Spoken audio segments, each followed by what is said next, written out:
Hey, I'm Robert Monroe. I'm a professional musician. I've been doing this for quite some time, and I wanted to talk to you today about the top 5 ways, in my opinion, to make money in music. These are not necessarily my top favorite 5 ways, but they are consistent, they are easy to start working on, and they will help smooth out your income so that you can be successful and reach your goals. So, what am I really talking about? I'm talking about things that you can do that are going to help bring in money that are related to music so you can be working on your craft and building your network all at the same time. So let's get into these. They're in actually a very specific order. They are in the order. I'm going to start with the best one for, again, giving yourself sustainable income. This is not my favorite ones. This is not what I think that you should necessarily do. It's just what I think is going to give you a sustainable income. So number one on this list is teaching private lessons. What do I mean by that? I mean teaching your instrument and how to do your instrument. You also can do composition lessons. You can do music theory lessons. You can do ear training lessons. You can do sight reading lessons. But ultimately what this is going to look like is it's going to look like teaching people from your point of expertise, which is your own instrument or instruments that you know how to play well. The best version of this is if you're teaching privately from your own organization, whether that's an LLC as a sole proprietor. If you don't know that stuff, look up tax and finance channels because I'm not getting into that. I'm not a financial expert. And then basically doing that on your own. Because here's the thing. Anytime you're doing a guitar store or a school of rock or any of these organizations, they're going to have overhead. And overhead is kind of nice because it means maybe you don't have to manage schedule, maybe you don't have to do outreach, but you're probably making half as much as you would be making if you were on your own. Now, what I personally recommend on this to get started is first pick an organization that you like, that you can partner with, that you have a similar vision for. So like if you like teaching rock and pop, maybe it is a school of rock. If you like teaching classical, maybe you partner. I've taught for a while at a luthier shop, which is where they work on violins and cellos and such. And so they had a place for piano lessons in the back. Any of these organizations can be great places to start. You may not have your instrument at home in a place that you can teach. You may not be in a place that you can teach. Maybe it's an apartment building or somewhere where noise isn't allowed. All of these things can be huge barriers, and you may not even have a good network yet to really develop students. So what you really want to do is start maybe with one of those organizations, but at the same time, be funneling people in to your own private lessons. I'm not saying steal clients from someone else. What I'm saying is there will be opportunities that emerge organically that will allow you to start building your own student clientele at the same time. What really, really works well with this is if you can make sure that the experience and what you're doing is actually quite different. So for example, if you're teaching at a school of rock, you're not going to be teaching classical at the school of rock. So that allows you to maybe be teaching classical on the side. Anyway, you can tread in this direction as much as you wish, but ultimately, number one, teaching private lessons. Number two is going to be playing for churches. Now, this may completely rule out a certain part of my audience that is not religious, but hold on just for a second before you click off of the video. The church gig is one of the best gigs you can get. That's why it's number 2 on the list. And let me give you the reasons why, and let me actually tell you why you maybe even want to pursue playing at church even if you're not religious. So let's first start out with the time slot. Who else is getting paid top dollar on Sunday morning? The answer is nobody. If you're not playing at church, you're not making that sweet money on Sunday. The brunches pay okay, but nobody's paying as well as the churches on Sunday morning. So you're opening up literally another day in the calendar. You know, if you're lucky and you're playing in a busy town, maybe you get Thursday, Friday, Saturday. Well, now you've got Sunday too as a big high ticket payday. A lot of times churches you can find are at different times, so you may be able to get 3 to 4 services all on Sunday. Now, the fun doesn't stop there. In general, churches tend to be, if they really believe this stuff, they tend to be quite kind, quite accommodating, and wanting to help you in your life. And so if you really get plugged in, now you have a community. Guess what? Some of them will want to learn your instrument. And every week they get to see how good you are at your instrument, which will then be natural advertisement for your teaching. Also, you may find other opportunities, community to work with in terms of solving particular problems you may have, transportation problems, equipment problems. You may be able to borrow equipment from a church. It's just a great network and a huge feather in your cap if you get involved in a church community. So I highly, highly, highly recommend, especially if you're religious, but if you're not religious, you can even at least just apply and try. Because some churches do allow for non-religious musicians to play. Some, of course, will require you to be even potentially a member of that specific church. So again, number 2, playing for churches, incredible. Number 3, accompanying choirs, accompanying ensembles, accompanying dance programs. Let's kind of just break this down a little bit. The first is choirs. Now, the reason why choirs made the top of the list is this is going to be the most common one, because choirs are always going to need someone to play in 2 occasions, both for the rehearsal and for the actual performance. When you start to get to more instrumental ensembles, they may not need you all the time.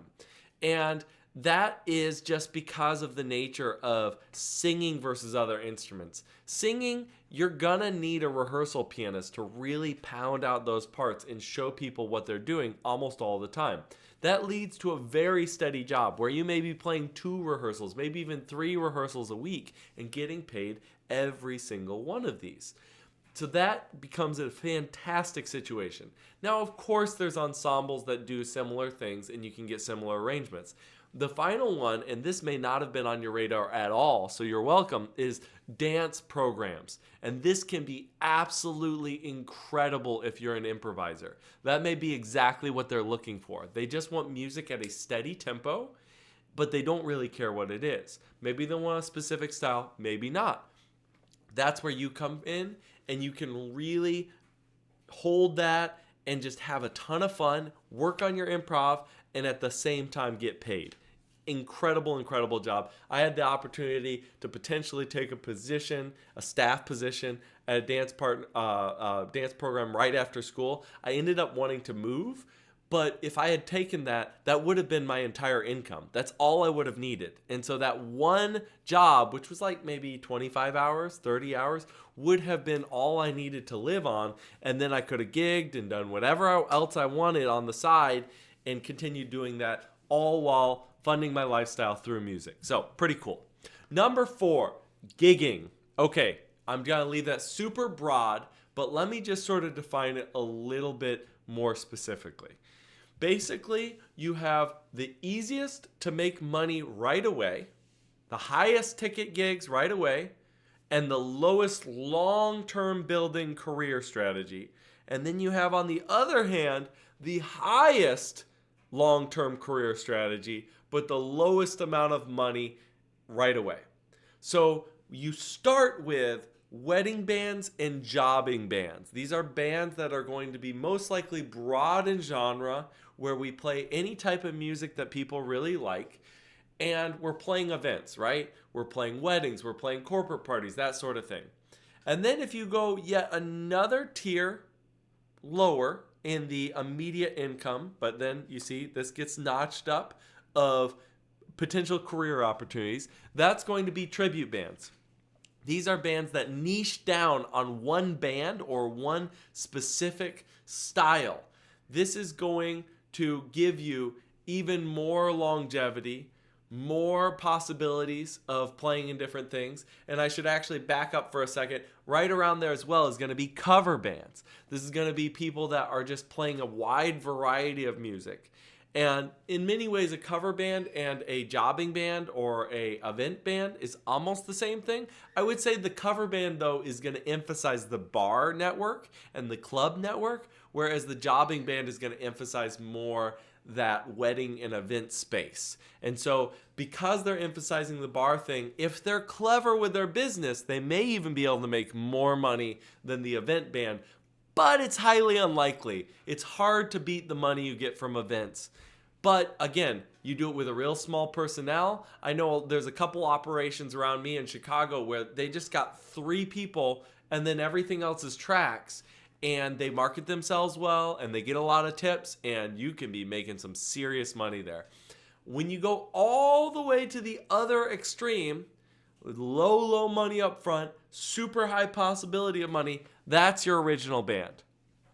Again, be aware of that. I'm not going to get into that because that's not what we're talking about. We're talking about making sustainable money right now, today. The original band is not something you want to get involved in for that. Wait for that later, or start one, but understand that it's a passion project and a long-term investment. The last thing that I want to bring up as just my top 5 ways to sustainably make money and really kind of anchor out your music career so you're actually making forward progress and you're not just waiting for that big break, is arranging for ensembles. And so what we're doing with arranging for ensembles is we are taking maybe a local group that we're aware of and meeting their needs. So for example, my wife is a band director, so I have written an awful lot of band arrangements. But if you notice, almost every instrumental ensemble does not meet the exact idea of what that original music was intended for. Especially these days, bands will have 8 clarinets instead of the 3 that was in the band music, and they'll only have 2 saxophones when the band music had 10. That means that has to be adapted and arranged. If you're fast, and I mean fast, there is always work to be done in this regard. Now, you do have to be careful. You can run into copyright stuff. You can run into weird things. But it is a really great way to kind of make asynchronous income. You'll kind of start noticing a big problem with how you make money in music from what I just listed. And so this is something that we should explore more in a later video, which is almost everything that's good for making money in music is a direct one-to-one with your time. So I have to be somewhere to be able to do it.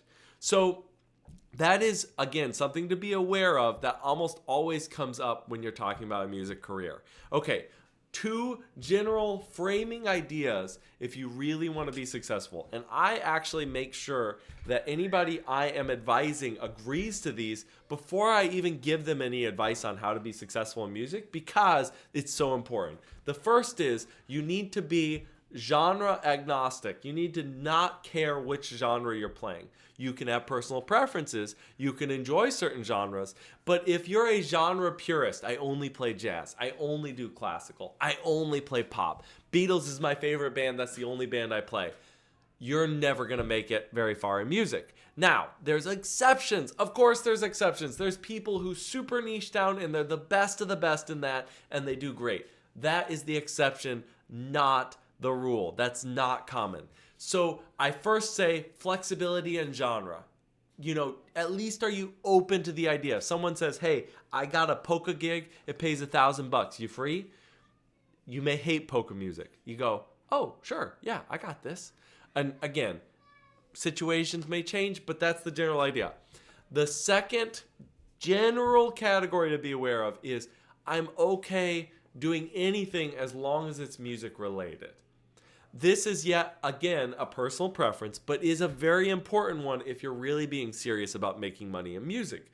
There are a lot of musicians that think that it is disrespectful to teach, for example, because they're like, oh, I'm a performer. All I do is perform. And again, it's good to know yourself. You may find out that you actually are really bad at teaching. And then, yeah, don't teach. But teaching is such a great, solid way to make income. You should not rule it out unless you just have some really good reason to rule it out. Same with any of these others that I've listed. So this gives you a starting place. This gives you things to explore and hopefully generate a conversation. Have you tried any of these? Is it really your goal to be financially independent working in the music industry? If that's the case, comment below, see if this video helped you, and let's keep having this conversation. All right, thanks. Peace out.